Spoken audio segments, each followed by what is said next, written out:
So hello, good morning, good afternoon, and good evening. Sumurak Luna here for another toy review of our Mess Toys 112 scale action figure, the Black Suit Neighborhood, also known as the Symbiote Spider-Man. Yeah! So nakita nyo naman ang unboxing video natin, di ba? Napakasulit, napakagandang accessories. So big shout out to Sir Aldrin ng Spirodin Collectibles. Yan. So ito guys, wala akong masabi guys kasi as you can see naman, napakaangas niya. Tingnan natin matapos yan. So far so good based dun sa photoshoot na ginawa ko. Ayan. And as well sa articulation niya. So mostly guys 30 points of articulation. So yung body sculpt niya, okay? Just to give information sa mga hindi pa nakakaalam, kuha sa model or sa body mold ng Revoltech. Alright? So, pakita ko lang sa inyo guys. So, ito muna yung accessories, extra web accessories. So, twisties lang yan. Nagawa ni Sir Aldrin. Pati din to na black. So, kayang-kaya nyong gawin guys, yung tentacles. Yan, napakasulit lang. Black twist tie. Alright? So, napakaganda. Kaya, I was thinking as well na gumawa ng another set of tentacles. Yan. Or web. So, ito guys. Ito yung body mold. So, kung makikita nyo talaga, parehong-pareho siya ng Revoltech. So, kumbaga, third party siya ng Revoltech na unlicensed. Okay? And sa articulation wise, sa pagpo-pose niya, napakaganda, napakasulit. Sobrang tight.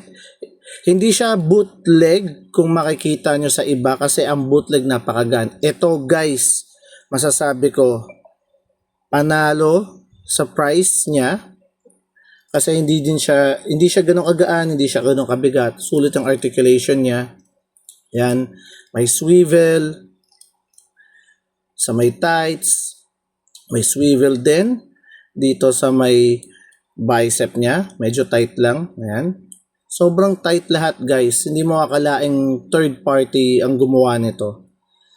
Detailed pa, matte black combination yan. Then the white, plain white logo. As in sulit. And maganda dyan na parang butterfly joints ang datingan din niya. Yan, no? See? Napakasulit guys. Talaga, promise. Articulation, panalo. Ang daming pose na pwede mong gawin. Double jointed pa.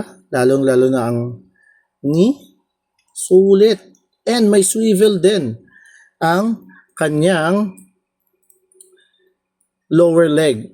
Sa may chin part. Kumbaga kung tawagin. Shin. I mean. Not chin part. Sorry dyan.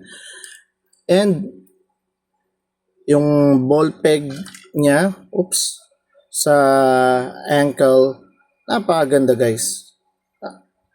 Rotatable din ng 360 degrees, up and down, bendable pa ang toes niyan. Yan ang maganda dyan. Okay? And dito, sulit guys.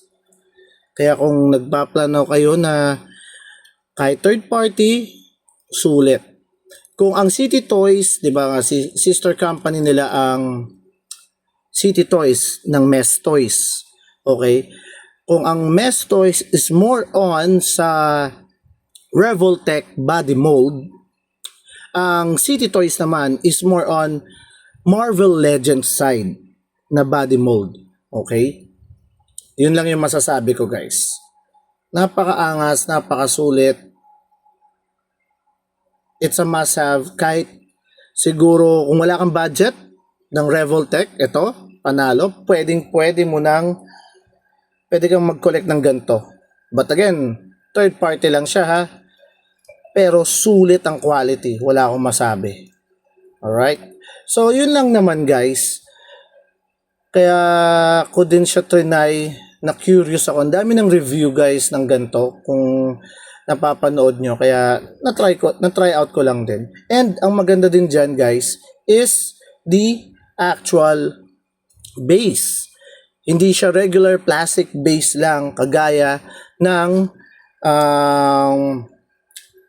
mga Revoltech noon. Mas maganda siya, mas pinaganda. Ayan, bendable ang stand niya. So, sulit ang pagkakagawa ng base. Promise. Kaya lahat ng post na pwede nyong gawin dito, magagawa nyo. Then, ito pa, may head sculpt pang napakaangas. Diba? Kung nakita nyo sa unboxing.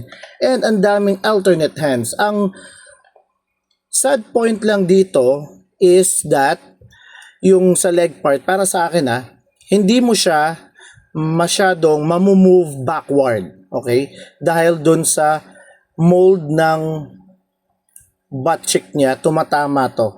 Yun lang yung aking disappointing part dito. Ayan o. Hanggang ganyan lang siya. Tumatama. So, kung medyo maselan ka, iingatan nyo na magkaroon ng friction masyado.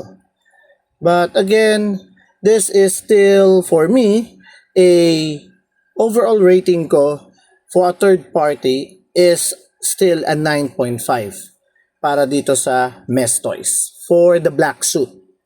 Okay, so I have no idea yet for the other action figures like the Scarlet Spider and yung Superior Spider, but I think it's still the same mold, mas pinaganda lang, mas maganda, kaya mas sulit. So yun lang naman guys, and tatry natin sa next video, probably some other week na siguro na gagawa ko ng web. Papakita ko lang guys. Alright? Kasi na-curious ako, ang ganda ng pagkakagawa ng black tentacles just using twist ties. So, let me try. Nagagawa tayo ng expandable web. Alright? So, again, this is Sumurak Luna. Hope you enjoyed this quick toy review of our Mestoys Black Suit Neighborhood Symbiote Spider-Man. And please do like and follow my page on Facebook, TikTok, Instagram, and even on YouTube for more toy unboxing and toy review guys. Sumurak Luna out. Happy collecting and collect responsibly guys. Bye!